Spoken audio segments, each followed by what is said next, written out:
4 centuries ago, across a grey and merciless sea, a small ship named Mayflower battled wind and darkness toward a world unknown.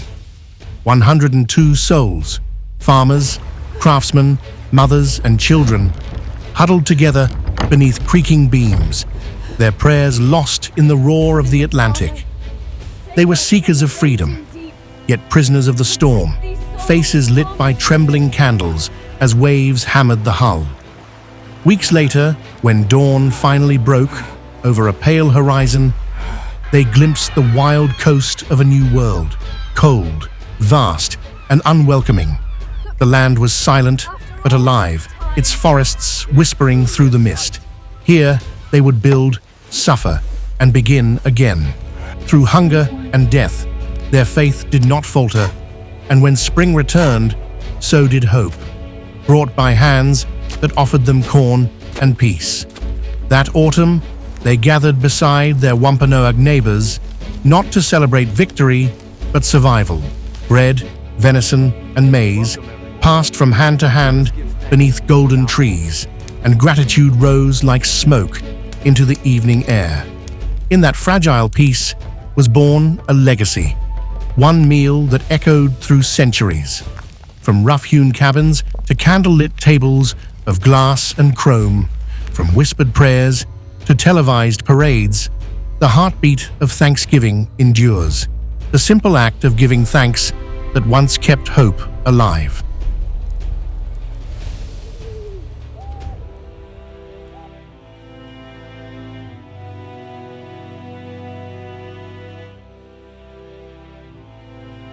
September 1620. The harbour of Plymouth lies cloaked in grey mist, its air heavy with rain and salt. The Mayflower creaks against the wharf, sails furled as gulls cry overhead. Families stand shoulder to shoulder on slick cobblestones, clutching bundles of food, tools, and faith. For many, this moment is both an ending and a beginning. Farewell to everything familiar and a prayer for something better across the sea. William Bradford walks among them, his face set with quiet resolve. Mothers calm frightened children, while sailors shout above the wind, tightening ropes, testing masts. The smell of tar, wool, and wet timber fills the air. A bell tolls. The tide begins to pull. Men grasp hands in last goodbyes. Women weep into shawls, and the captain's voice cuts through the noise. Cast off. With a groan of timber and a cry from the crowd, the ship eases from the pier. The shore recedes into haze. Cottages, church steeple, the waving silhouettes of those left behind. Below deck, passengers kneel in prayer as the sails catch the wind. The Mayflower turns her bow toward the open Atlantic, each wave erasing the homeland behind them. Rain softens to mist, and for a heartbeat, the world is silent. Only the rhythm of water and the steady beat of courage. Thus begins the journey that will shape a continent. One fragile ship, one shared faith, and a promise carried into the unknown.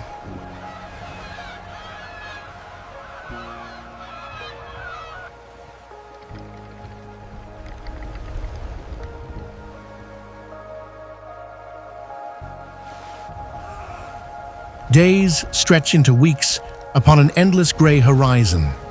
The Mayflower has left the safety of England far behind. Now the ocean itself seems alive, vast and merciless. Winds shriek through rigging. Waves rise like black mountains, and each night the ship is tossed as if caught in a giant's grasp. The deck pitches and groans, barrels crash, lanterns swing wildly. Men cling to ropes until their palms bleed, while mothers below deck cradle children through the roar. William Bradford kneels in the gloom, whispering prayers against the storm's rage.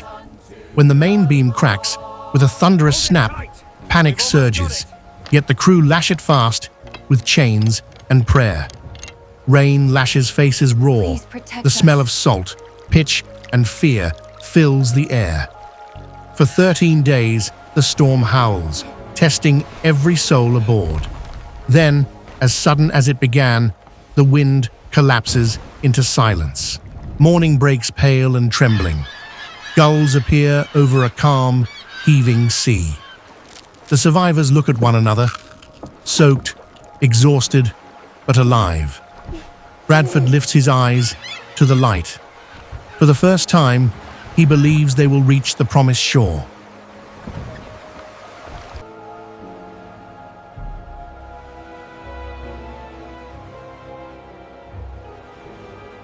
The sea lay calm at last, its vast grey mirror broken only by the slow breathing of the waves. After weeks of darkness and terror, dawn arrived like a benediction. When the first cry of "Land ho!" pierced the mist, every heart leapt. Men rushed to the rail, women held children high to see the pale edge of a continent rising from fog. Pines stood like shadows against the new sky, and gulls wheeled above the surf. For a long moment, no one spoke. The world itself seemed to hold its breath. Then tears came, prayers rose, and gratitude filled the air thicker than the salt wind. The Pilgrims had reached the new world. They knew nothing of its winters, its hunger, its promise, only that the hand of Providence had carried them here. As anchors dropped and small boats were lowered, they gazed upon a wild and silent shore, their new beginning carved between fear and faith. The journey across the ocean had ended, but the voyage into history had just begun.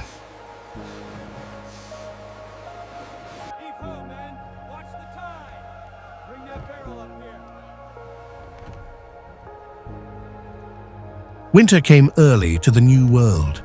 The sun sank low over the pines, and icy wind swept in from the sea. The little settlement at Plymouth crouched against the cold. Half-built cabins huddled beneath drifts of snow, smoke trailing weakly into the grey sky. Their supplies ran thin. Salted meat spoiled. Grain turned to mold, and sickness crept through the damp air. Every day the burial ground grew, each wooden cross a name whispered into the frozen wind. Still, they worked, cutting timber, gathering firewood, tending to the weak. By candlelight, they prayed for morning, for mercy, for spring. William Bradford kept the record of their losses with a trembling hand, writing by the glow of a single flame. Yet even as despair closed in, a quiet strength endured.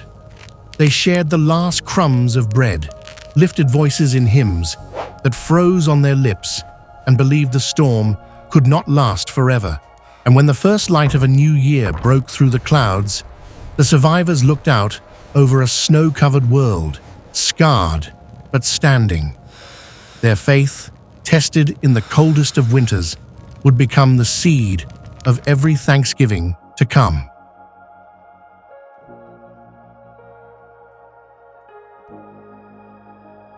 By March, the snows had begun to melt. The air smelled of thawing earth and pine resin, and rivulets of water ran between the cabins.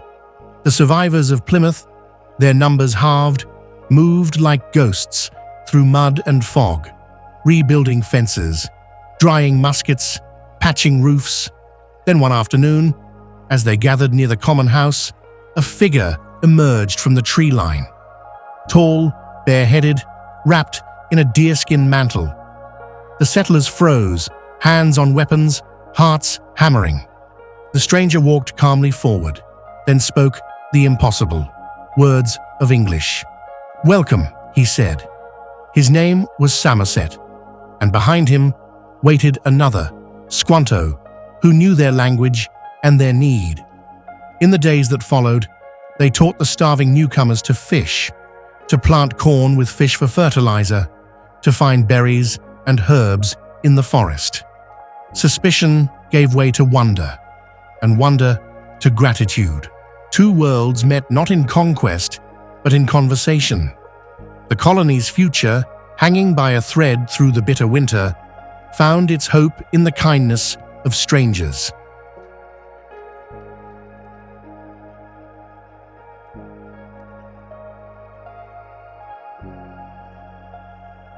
Spring breathed life into the frozen colony.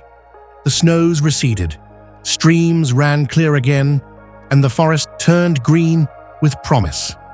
Guided by Squanto, the English learned the rhythms of the new land, how to plant corn with fish beneath the soil, how to find herbs to cure fever, how to read the sky and the tides. He showed them where berries grew thick, where eels hid in the mud, and when to let the earth rest. Day by day, the despair of winter gave way to quiet purpose.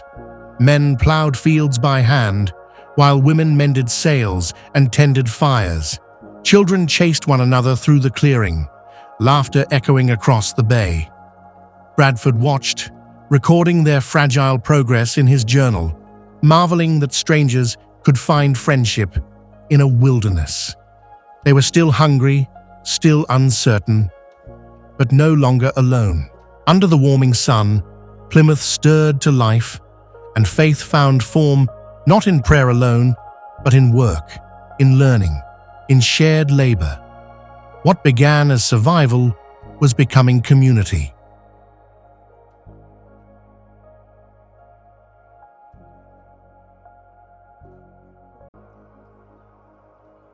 By the time the summer had passed, Plymouth had changed. The fields once muddy and empty, now swayed with tall green stalks of corn, golden wheat, and heavy pumpkins ripening in the sun. The colonists worked side by side with their Wampanoag friends, reaping what they had planted together. Laughter echoed across the valley as baskets filled and arms strained beneath the weight of grain. For the first time, there was enough to fill their storehouses, enough to face another winter, enough to breathe without fear.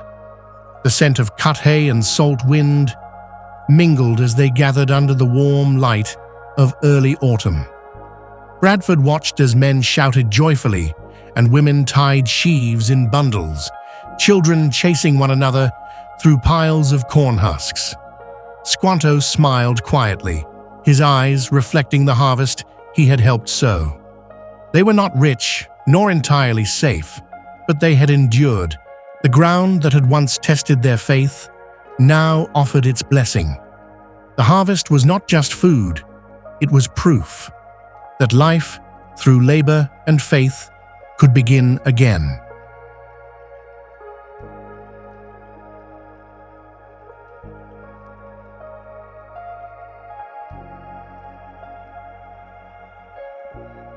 When the harvest was safely gathered, the colonists sent word to their Wampanoag neighbors, inviting them to share a feast. Over the course of 3 days, the clearing filled with the smoke of cooking fires and the sound of laughter. Deer and wildfowl roasted on open spits, baskets of corn, pumpkins, and nuts overflowed upon the tables. Bradford gave thanks aloud, and Massasoit, chief of the Wampanoag, raised his hand in blessing. For the first time since they had left their homeland, the settlers felt not like exiles, but a people reborn. Men tested their muskets in friendly contests, children ran among the trees, and the forest rang with drumbeats and hymns. Night after night, firelight painted the faces of two nations seated side by side. Different tongues, same gratitude. It was not yet the Thanksgiving of parades and polished tables, but something simpler and purer, a shared breath of peace after so much fear. Beneath those golden autumn skies, they built more than a meal. They built a memory, one that would echo through centuries as the day America learned to give thanks.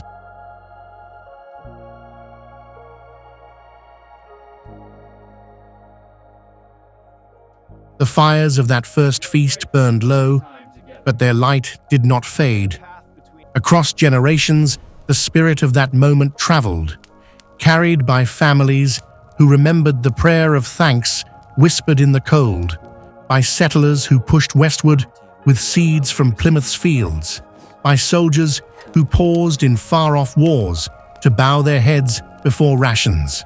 Through hardship and triumph, America grew, and with it, the custom of gratitude. In colonial homes, candles flickered over simple meals. In towns newly built, bells rang on harvest mornings. By the time the Revolution came, and later, the long civil strife, the same ritual remained. A meal, a prayer, a moment to honor endurance. Presidents would proclaim it, poets would praise it, and children would reenact it. From the log cabins of the frontier to the brick kitchens of the cities, from prairie homesteads to bustling factories, Thanksgiving became not only remembrance, but renewal. The faces changed, the table widened, but the purpose stayed: to give thanks, even when the world trembled. As centuries turned and screens replaced candles, that small act, hands joined in gratitude, remained a thread unbroken through time.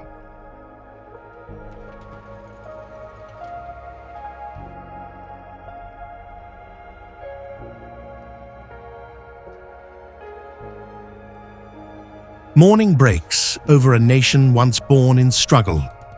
Sunlight floods cities and countrysides alike, gleaming on glass towers, shimmering over rivers, spilling across golden fields where farmers pause to watch the sky. In kitchens and shelters, apartments and farmhouses, families begin their ritual of thanks.